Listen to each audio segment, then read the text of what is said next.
ഞങ്ങൾ ഇന്ന് വന്ന വഴിക്ക് കഴിക്കാൻ കയറിയ ഹോട്ടലിലെ മാനേജറോട് ചോദിച്ചപ്പോൾ അയാൾ പോലും പറഞ്ഞത് അവിടെ വർക്ക് ചെയ്യുന്നവർക്ക് 1500 രൂപ ശമ്പളം ഉണ്ടെന്ന്.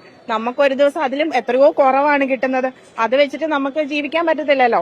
അതുകൊണ്ടാണ് നമ്മൾ നമ്മുടെ ആവശ്യങ്ങൾ ചോദിക്കുന്നത്. അത് ഗവൺമെന്റ് കാണണം എന്നാണ് എനിക്ക്. കുറഞ്ഞ ശമ്പളം എത്ര നിങ്ങൾക്ക് കിട്ടുന്നത്? കുറഞ്ഞ ശമ്പളമാണ് നമുക്ക് കിട്ടുന്നത്. നമ്മുടെ ഇന്നത്തെ ജീവിത സാഹചര്യത്തിൽ നമുക്ക് അതുകൊണ്ടൊന്നും ഒരു കുടുംബം മുന്നോട്ട് കൊണ്ടുപോകാൻ പറ്റത്തില്ല.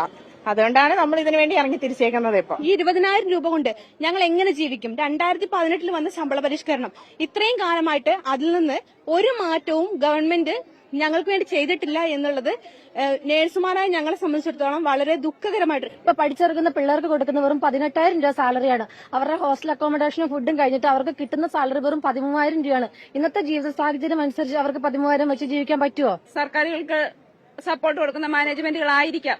കാരണം ആരും ഞങ്ങളെ സപ്പോർട്ട് ചെയ്യുന്നില്ല. ഒരു രാഷ്ട്രീയ പാർട്ടികളോ പിന്നെ മതസംഘടനകളോ ആരും ഞങ്ങളെ സപ്പോർട്ട് ചെയ്യുന്നില്ല. ഞങ്ങള് വെറും നേഴ്സുമാര് മാത്രമാണ് ഞങ്ങളെ സപ്പോർട്ട് ചെയ്യുന്നത്. അതും പ്രൈവറ്റ് മേഖലയാകുമ്പോൾ ആരുമില്ല. എല്ലാവർക്കും ഞങ്ങളോട് പുച്ഛമാണ്, രോഗികൾക്ക് പോലും. ഈ ഇലക്ഷൻ വരുമ്പോൾ മാത്രം നേഴ്സുമാരെ അല്ലെങ്കിൽ നേഴ്സുമാരുടെ കുടുംബത്തെ പ്രതീക്ഷിച്ചിരിക്കരുത്. ഞങ്ങൾക്ക് വേണ്ടിയിട്ടുള്ള ഉചിതമായിട്ടുള്ള തീരുമാനം ഇന്ന് ഞങ്ങൾ തീരുമാനമാക്കിയിട്ടേ പോകുള്ളൂ എന്നുള്ള രീതിയിൽ തന്നെയാണ്. ഞങ്ങൾ വയനാട്ടിൽ നിന്നാണ് വരുന്നത് ഈ ഒരു സമരത്തിന് വേണ്ടിയിട്ട്. ഇത്രയും ദൂരം വരണമെങ്കിൽ ഞങ്ങൾ എത്രത്തോളം ആശുപത്രി മേഖലകളിൽ ഞങ്ങൾ എത്രത്തോളം ബുദ്ധിമുട്ട് അനുഭവിക്കുന്നുണ്ടെന്നുള്ളതും കൂടെ ചിന്തിക്കേണ്ടിയിരിക്കുന്ന ഒരു കാര്യമാണ്. മൂത്രമൊഴിക്കാൻ പോകാൻ ചില സമയങ്ങളിൽ നേരം കിട്ടില്ല. അത്രത്തോളം ഭക്ഷണം കഴിക്കാൻ നേരം കിട്ടാറില്ല.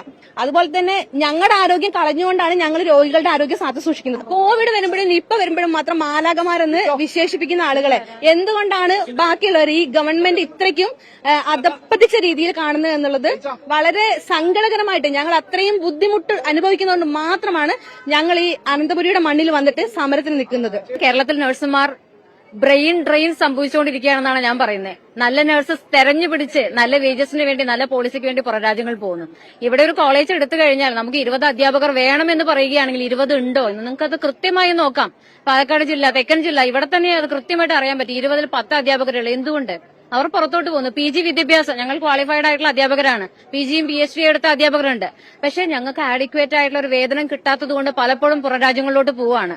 ഞാൻ ചോദിക്കുന്നത് വേറൊന്നുമല്ല, ഒരു റെഗുലേഷനിൽ എഴുതപ്പെട്ടിട്ടുള്ള ഒരു കാര്യം ഹൈക്കോർട്ടിൽ വിജയിച്ചു കഴിഞ്ഞാൽ അതിനെ ചലഞ്ച് ചെയ്യാനുള്ള അധികാരമുണ്ടോ? റെഗുലേഷനിൽ എഴുതപ്പെട്ടതിനെ ആര് ചലഞ്ച് ചെയ്യണം? അതാണ് അനൂപ അവർ പറയുന്ന കാര്യങ്ങൾ. അതാണ് അതുപോലെയുള്ള ചട്ടങ്ങളുണ്ട്. അവർക്ക് വേതനം നൽകുന്ന കാര്യത്തിൽ ഉൾപ്പെടെ ഈ നഴ്സിംഗ് അധ്യാപകർക്ക് ഉൾപ്പെടെയുള്ള കാര്യമാണ് ഇപ്പോൾ അവർ പറഞ്ഞത്. അപ്പോൾ അതിന് അനുസരിച്ചുള്ള തീരുമാനം സർക്കാരിന്റെ ഭാഗത്തുനിന്ന് അനുകൂലമായത് ഉണ്ടാകണം.